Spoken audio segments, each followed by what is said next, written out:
Momento de saludar a nuestra invitada de la fecha. Estamos en compañía de Patricia Goto. Patricia, ¿qué tal? ¿Cómo te va? Muchísimas gracias por venir a Proeconomía y Finanzas. Hola Eduardo, un gusto estar contigo y compartiendo también con tu audiencia. Patricia, te queríamos preguntar, en este escenario global también que está teniendo ciertas particularidades, ¿cómo se viene desempeñando la economía paraguaya en esta primera parte del 2023 y cómo se va acomodando este desempeño con las perspectivas que se tienen para la economía en 2023?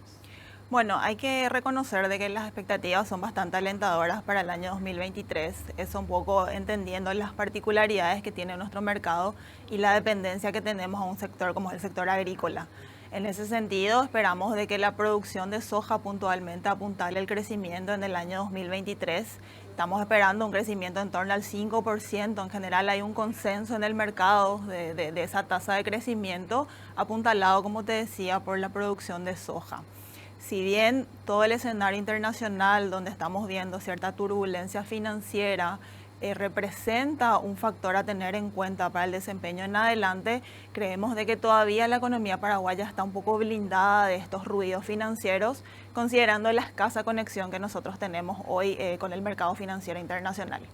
Lo que estamos viendo al primer trimestre del año es que efectivamente la producción agrícola puntualmente se está desempeñando bien, así que es muy probable que ese crecimiento que esperamos se dé finalmente.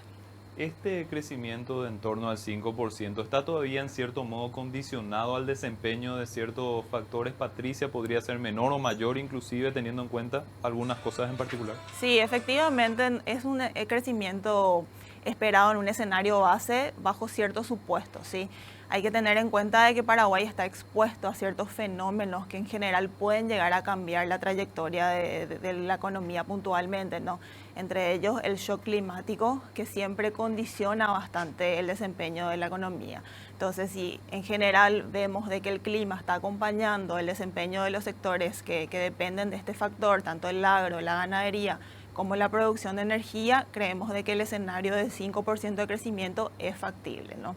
Podemos ver una reversión del fenómeno, ya que actualmente estamos viendo de que los fenómenos climáticos son más recurrentes. Entonces podemos ver que en la segunda parte del año eso podría llegar a cambiar y sí afectar a estos sectores puntualmente.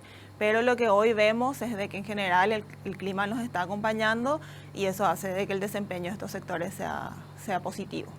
Patricia, ¿y qué depara para sectores como el de consumo, por ejemplo? El consumo se vio muy resentido el año pasado, desde la pandemia prácticamente que no se tiene una recuperación plena.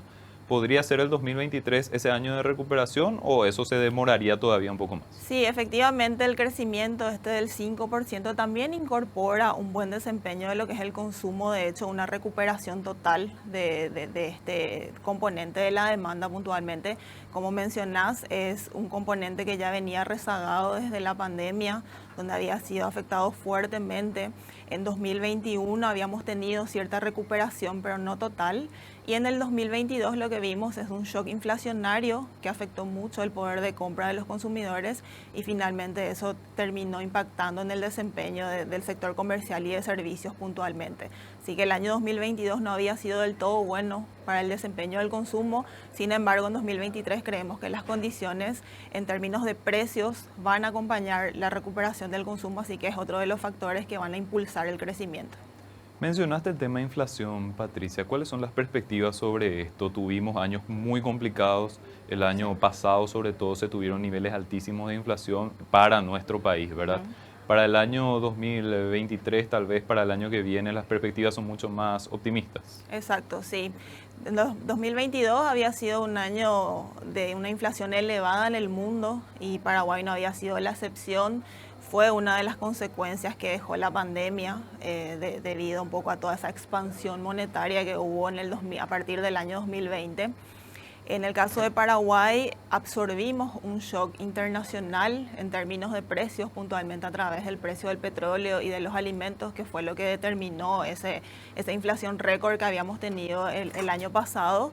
Sin embargo, las expectativas de los agentes habían quedado ancladas y de hecho seguimos viendo eso, así que las perspectivas Por el momento son de una moderación de la inflación, de hecho que los resultados ya estamos viendo esa desaceleración en la trayectoria de la inflación y creemos de que el año 2023 va a finalizar más cercano a la meta.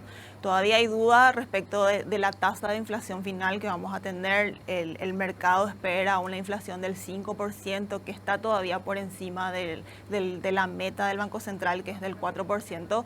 Sin embargo, en condiciones controladas, que en general no generan una preocupación en el entorno económico, así que eso es bastante positivo para el desempeño también de los sectores económicos. Eso se ve sustentado también en el desempeño de la economía internacional, Patricia, en el sentido que, por ejemplo, el precio del combustible está con una tendencia decreciente. Los precios de los alimentos ya el año pasado habían justamente mostrado ese desinfle, por decirlo de alguna manera.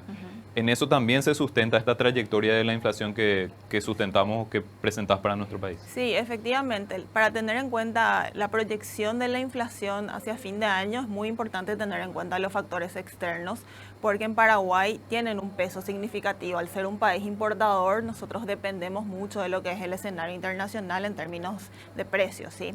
Entonces, vemos de que en términos de commodities, los precios se han reacomodado y en general muestran una trayectoria descendente también, y eso es positivo para la proyección de inflación. Ahora, hay que tener en cuenta también los factores internos. En términos de demanda, puntualmente, el sobrecalentamiento de la demanda puede llevar a impulsar de vuelta los precios. Hay que estar monitoreando algunos indicadores como son el índice de precios de la renta, de los servicios, que en general muestran un poco más a la interna cómo están los precios. Estamos viendo de que eso está controlado, sin embargo tiene una trayectoria ascendente, así que eso probablemente sea lo principal a monitorear en adelante. Pero siempre hablamos de precios altos, es decir, toda esta trayectoria de inflación que estuvimos teniendo en los últimos años elevó la vara de los niveles de precios y hablamos de un camino que es un poco más lento, pero que siguen subiendo los precios, es decir, Exacto. los bolsillos de las personas siguen siendo afectados en toda esta situación. Sí, totalmente. La inflación sigue siendo positiva. O sea, seguimos teniendo incrementos de precios, pero a una tasa desacelerada respecto a lo que veíamos en el año 2022. Sin embargo, es categórico de que todavía tenemos inflación. Hoy estamos alrededor del 7% interanual, que es una tasa todavía alta para lo que Paraguay venía acostumbrado anteriormente.